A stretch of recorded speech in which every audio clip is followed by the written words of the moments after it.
what I wanted to talk to today was about why NIB Clinical's partner program was a good adjunct to my clinical practice, and hopefully be able to give some insight about JointFit and how it works. This next slide, please, Woody. So I initially had a chat with Gareth and some of his colleagues back in March of 2022 about the Honeysuckle program and how it interfaces with NIB. And essentially, in my poor understanding of that commercial arrangement, Honeysuckle really is a very good interface to improve clinical partnerships with service providers such as myself and a health insurer. And in my view, is a very unique way of how they add value to us to provide a better service to our private patients. And I think one of the first things I realized once I started to get more involved with the program is they were really invested in really shifting the needle on patient experiences and better surgical outcomes in particular. So probably the biggest value add that they have is the introduction of a clinical care coordinator that actually allows me to have a really unique surgeon to interaction and make sure that the whole pathway from booking the surgery to the post-operative reviews and outcomes is as seamless as possible. The net result of all this is honestly I have a better interaction with NIB insured patients than any other health provider, and my review and patient feedback about the service is certainly of a higher caliber than I have with any other health fund. And so our interactions blossomed from that, if you'd like to put it in an analogous way. And I think I certainly had a unique viewpoint about how we could improve the service for all joint replacement or arthritic patients to plug up some gaps I felt were pretty endemic in the private sector for these arthritic patients. Just move to the next one, please. So this all started from my experience as the clinical leader trying to develop a osteoarthritis non-surgical program in the public health space. And I had the good fortune of having good appetite in my public hospital network to create a service to fill the gap. And that was normally called the knee and hip arthritis service. And our experiences here were not unexpected, but really showed a good clinical benefit. And honestly, there's nothing groundbreaking about what we're doing. And honestly, in medicine, especially in surgery, it's not about being complicated. It's about keeping things simple and delivering and having consistent messaging. And I think that's what the Kaha's program really delivered on. And our results in the private sector really, I think, proved that this premise is correct.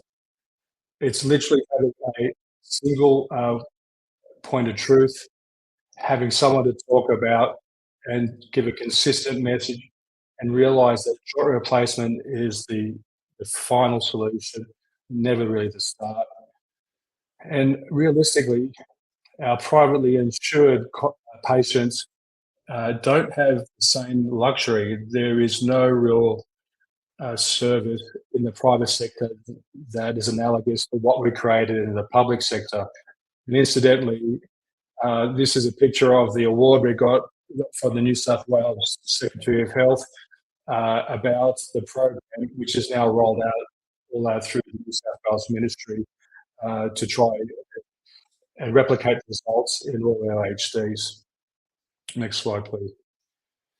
So What we, however, realised quite early on, in the way that the service was created in the public sector, this is in by no means scalable in any real way. It's quite resource heavy in a face-to-face form. There is no real way to reduce the level of face-to-face interaction to increase the number of patients that you can see. Therefore, it is not particularly scalable. You see 20 patients, you have to add another physiotherapist or clinician to lead that discussion. And primarily, nothing what is being said is really that groundbreaking. It's been consistent. It's providing an educational tool on healthy lifestyle choice. And we all know that the basic principles of reducing the symptomatic burden of osteoarthritis involves weight loss, increased activity, better strengthening. None of these are new concepts. We just do it very bad. There is no way in our way that our service delivery is currently set up in the Australian healthcare system that can really capture what is essentially a chronic disease management program. So JointFit was realistically a discussion I had with Gareth and his colleagues to try to reproduce what we already have done in the public sector, but in a meaningful, scalable way, and be able to create significant reach and utilizing all the digital tools that are now becoming apparent and certainly more accepted since COVID really allowed us to embrace what technology could offer. Just next slide, please. And so I've pretty much gone through all these slides, but essentially what I have found in my private patients is that once I have a patient who's not realistically ready for surgery or needs some fine tuning before their surgical results are going to be optimized, there is inconsistent messaging and nowhere I can really send them to get this advice apart from a network of independent allied health specialists who realistically provide me with some inconsistent messaging. And traditionally, this is the area where the private health sector does quite poorly. And one of my pet hated phrases to tell a patient is come back when you're ready. And honestly, a lot of us do that because it's too complicated, too difficult to retain this patient in any meaningful way until they're ready for their joint replacement surgery. So JointFit was really designed to fill the gap in my private patients and not lose them. So what I really conceive as JointFit being is an extension of my practice to provide maximum non-surgical care, but in a scalable way that's not exceedingly resource intensive, which is realistically what we reproduce in the public sector. Just next slide, please. And so JointFit really is a collaborative model that we came up with NIB and Honeysuckle to meet all these needs. So it's an extension of this traditional bricks and mortar practice to include virtual delivery, but it extends that beyond what was essentially a telehealth service. So it's an adaptive software package that allows us to interface with a health coach and physiotherapist to provide this level of consistent non-operative care, but still remain front and center of their clinical care. Next slide. So I won't go into too much detail around results, but more around what the program really is. And so there are really two focuses that we've created with this program. And one is produce a easy referral pathway that is not resource intensive, requires a simple online enrollment. And then once the patient is enrolled and they're onboarded by our service, then all of the reporting measures are done in collaboration with a health coach, but really rely quite heavily on standard PROMS measures that we would use to objectively measure the physical function of the patient that we are assessing at the time. So we do this in a way that is unique and is able to leverage all of the digital options that are becoming more available. But what we are not is an autonomous solution where a patient interfaces with technology. We're always technology with a clinical care provider. So the difference is our engagement that we can get by creating a link to an actual human at every point of this process means that our engagement is optimized, and they know that there's always somebody that they could actually communicate with to provide consistent messaging to make sure that they're getting the most of this non-operative service. And that's certainly quite unique and different to the standard bricks and mortar arrangement where they would often need to rely on multiple different clinicians to very specific needs, and therefore can fall awry of different messaging from different clinicians because they're all autonomous practices and not necessarily having the same focus of interest. Next slide. So this is a bit of a busy slide, but it kind of summarizes the clinical offering that this really is. And what it really is a structured program that allows patients to enroll, assess, and then perform active home exercise programs, and in conjunction with a comprehensive education piece to make sure that they hit all of the high points that are currently in pretty much every guideline for non-operative care, that in essence, I don't think any one of us, if they're really honest, ever have the time to really talk to with a patient one-to-one. So we fill in all those gaps and make sure that they're optimized, they have reasonable understanding of what their disease entity is and how they can self-manage it. And then when we need to escalate to the next option, that obviously being joint replacement. Next slide, if there is any. So that pretty much covers, for my part, why we developed JointFit and how NIB for us has allowed us to actually produce and roll out quite an effective program. And I'd like to hand over to Beth, who's a lead physiotherapist for JointFit, to go through sort of her experiences and her results that we've got through this program. Thanks, Jace. I'm Beth. I am the lead physiotherapist and been working with the team to develop and evolve what we are delivering to our patients. So why JointFit? As a physio, I've been across the public and private health sector pre and post joint replacement. I've also worked alongside New South Wales Health while all the CAHAS development was happening. And as a physio, there's considerable frustrations that we all share in the siloed health system, the way things can be delivered.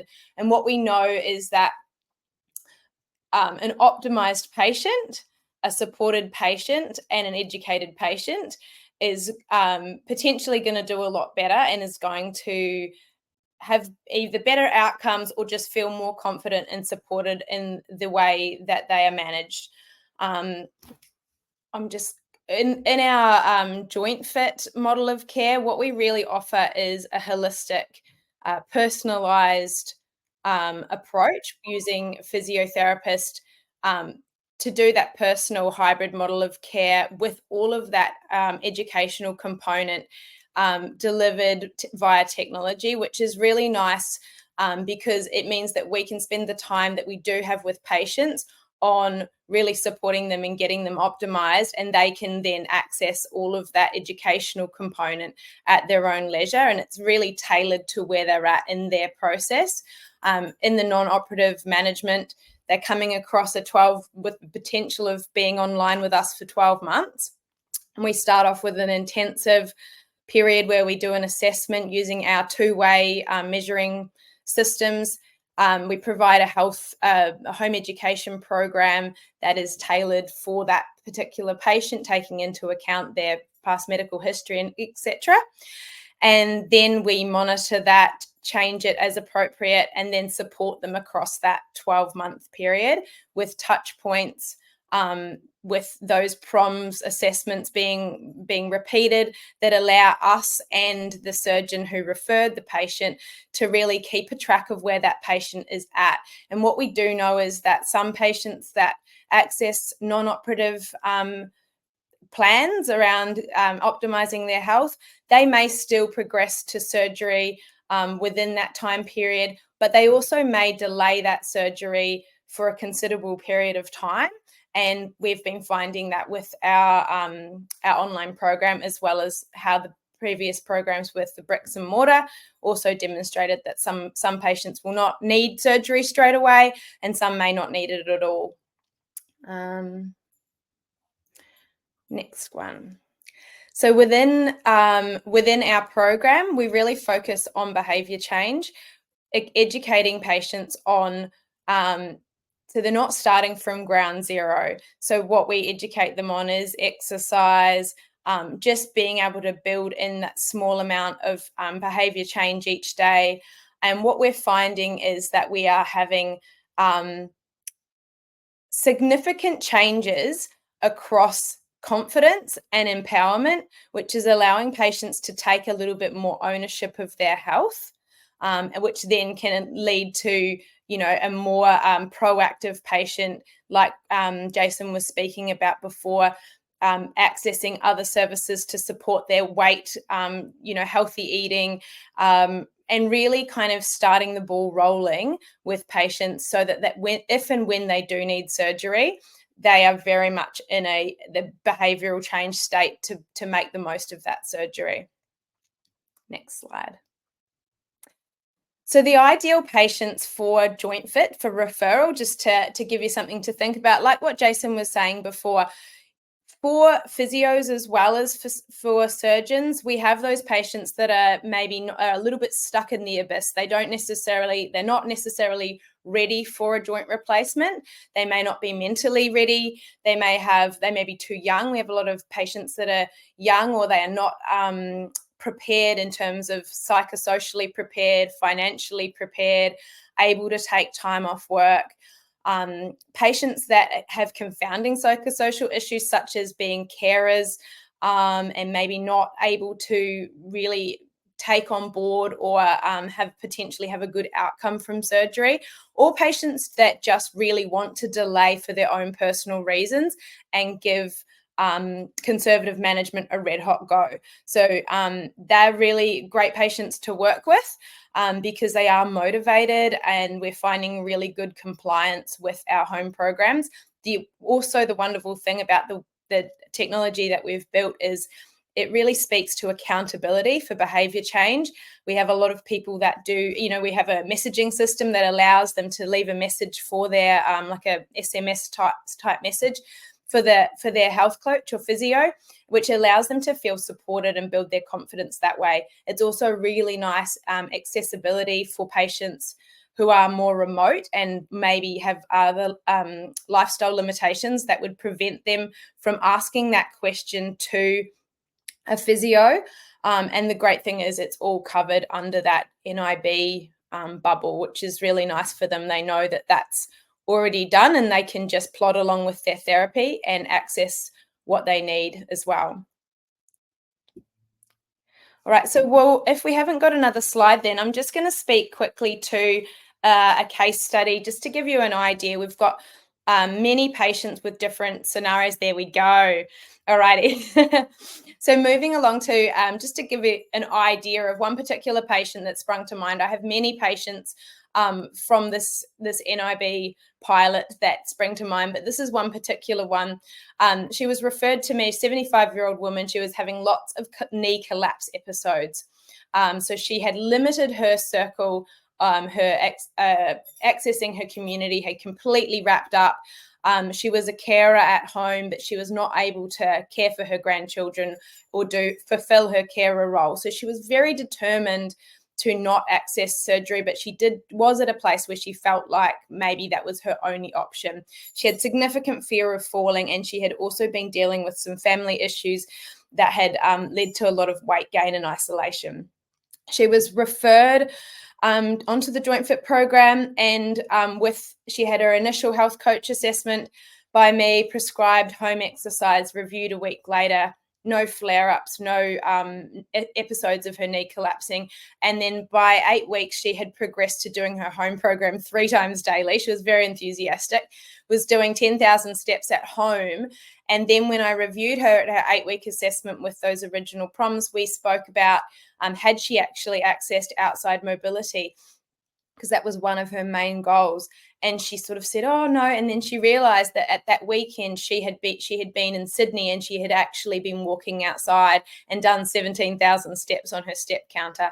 So following along now, we're up to the 9-month mark. And despite another significant family disruption and some further family issues, she has maintained her self-care, maintained her exercise program, and has not, one of her big takeaways is that the accountability has allowed her to persist with her own physical maintenance and well-being whilst going through significant life changes, which a lot of our patients do go through, and particularly in this age group and demographic. She has deferred her surgery. She's very happy with her surgeon referring her to us, and does know and feels very confident that she could approach her surgeon should she decide that she does need it in the future. So overall, really great outcome. So I think I'm going to wrap it up there. Thank you all. Thanks very much, Beth and Jason, both for your presentations, and particularly, Jason, how you spoke about the way NIB and Honeysuckle Health have been able to interact and fund this program. Beth, thank you very much for sharing your experience about the JointFit program itself. One question came through, a really good one, in terms of eligibility criteria. I can certainly speak to the eligibility criteria from a health insurance point of view, and I might throw over to Jason or Beth in terms of the clinical criteria. But in terms of the eligibility criteria to refer someone, they have to have a current financial hospital cover that covers joint replacement surgery, satisfied their waiting periods, and also be an NIB member or one of NIB's white label members. So the white label members are Real Insurance, Australian Seniors, Qantas Insurance, Priceline, APR, ING, AAMI and Suncorp. We can certainly send you more information on those white label partners. There's not typically huge volumes of those, but they certainly are still eligible for the program itself. In terms of the clinical criteria, I might just hand over to Jason to speak about what clinical criteria would need to be satisfied, if that's okay. Thanks, Gareth. So typically what I find is usually the most relevant patients who get the most value out of this is patients who radiographically have Kellgren-Lentz grade 2 osteoarthritis or more. They typically have a knee osteoarthritis score, their PROM score, usually above 50. And they typically are certainly at the point where I usually find the best aggregate score for me is when they have an exercise tolerance of more than 15 minutes on a flat surface before they actually have significant functional limitation from that. So they're usually the baseline. I think as a side point, I think where this program really fits in well for me, and this is honestly irrespective of what the clinical studies say, this is more about experience. And then what I know patients who don't do well for joint replacement is the ones who are under the age of 65, have a high anxiety score, or have poor motivation. So usually have a high BMI. So anyone who's under 65, they typically have features of anxiety, depression in the background, and a poor motivation. What we do know is, especially if they have grade 2 osteoarthritis, especially varus OA, and that's pretty endemic in that population, to be honest. What we do know is when we do a primary total knee replacement, they typically have the worst outcomes. They don't do well. They're the ones that typically have a higher representation in their poor satisfaction scores after joint replacement at 12 months. So what I normally do in this age bracket, and this is a slight aside, is usually in they fit that category, even though they radiographically and functionally may benefit from joint replacement, I would usually refer them anyway. And even that, I can usually sidestep this a little bit and say, yeah, we're going to think about your knee replacement. I think you really did benefit and you get a better result if you do this first. What I've found if I do it that way is if I put them on this program, we get very consistent messaging. They realize that what their health beliefs are probably not necessarily realistic. They come back in 3 months and they go, well, actually, I'm doing better now. Don't need, maybe we'll talk later. And they, hopefully, if I play my cards right, they've disappeared in the woodwork for about 5 years. And they're the ones where I feel like I've dodged a bullet, because even though, as an orthopaedic surgeon, when you're the last port of call and they're suffering and they're doing poorly, but they're not going to respond well, there's honestly not a lot that I can really offer them. They typically go around in circles and they come back. So I found that this is a really good option to sidestep what potentially is a poor outcome. That's just basically a clinical side that I've learned from experience. Thanks very much, Jason. Got a question here that is more funding related, so I'm certainly happy to tackle this one. In terms of NIB's and Honeysuckle's appetite to look at other programs in the conservative management or non-surgical space, at the moment, there's certainly, in terms of obesity management, the Healthy Weight for Life program is a funded program quite widely by more than just NIB, but other health funds. I certainly envisage a time where NIB and Honeysuckle would look at a range of other programs in the conservative management space, potentially in the mental health space, so that a clinical partner could end up having not only a way of dealing with joint replacement surgery and looking after a member, but also having a bucket of other tools to use and utilise with that patient on that whole spectrum of, right at the start of their journey and not needing joint replacement, all the way through to post-operatively looking after the patient too. So I think the program started certainly in the easiest sense for NIB to form a partnership with the surgeons, anaesthetists and assistants around the surgical episode, but it's certainly morphed into something else in terms of that whole continuum of care. I've got one here, Beth, potentially you may want to speak to this in terms of the technical side of things. Is there a specific device, Android or otherwise, that is needed for the member to onboard into the JointFit program? You might be able to speak to that potentially in a little bit more detail. Yeah, so for the most part, people access us using their smartphone. You can use the computer, but we just find because we're a remote service and people are mobile these days, using the smartphones working for everyone. So that's the main tool for sure. Absolutely. And Jason, you might want to weigh into this next one. Certainly JointFit as it stands currently is in terms of conservative management or non-operative management in the joint replacement space. Is there anything, I suppose, in the pipeline with the JointFit team in terms of other things you may have looked at in the orthopaedic space or in other surgical areas? Yeah, that's a good question. So I think we are currently running a limited trial looking at the early post-operative phase as well. So I think sorry, when I say early post-operative, I mean sort of prehabilitation phase. So I think where we envisage this going is it's not limited to joint replacement, but that's by far, I think, the area of need right now. So knee osteoarthritis is the easy one to tackle because it's likely that there is a huge area of benefit that we can easily prove and show utilization. The next phase for us is really to show benefit in terms of prehab. So a patient who's satisfied all the surgical criteria for joint replacement, and then they're looking to have a scheduled procedure, say 2 months' time from the time of booking, then there is a good evidence to show, and this is pretty much standard enhanced recovery after surgery program or ARS programs, which are quite prolific now and certainly very topical, that there is a huge role for optimization in this space. So our next basic project is looking at trying to improve outcomes from surgery and reducing length of stay and reducing the reliance on relatively antiquated systems post-operative recovery, such as inpatient rehabilitation, which has its role, but I think it's overstated at present and probably not really being used to its best ability. So I think that's where we see our next phase. And then certainly hip replacement or hip osteoarthritis, and then other major joints.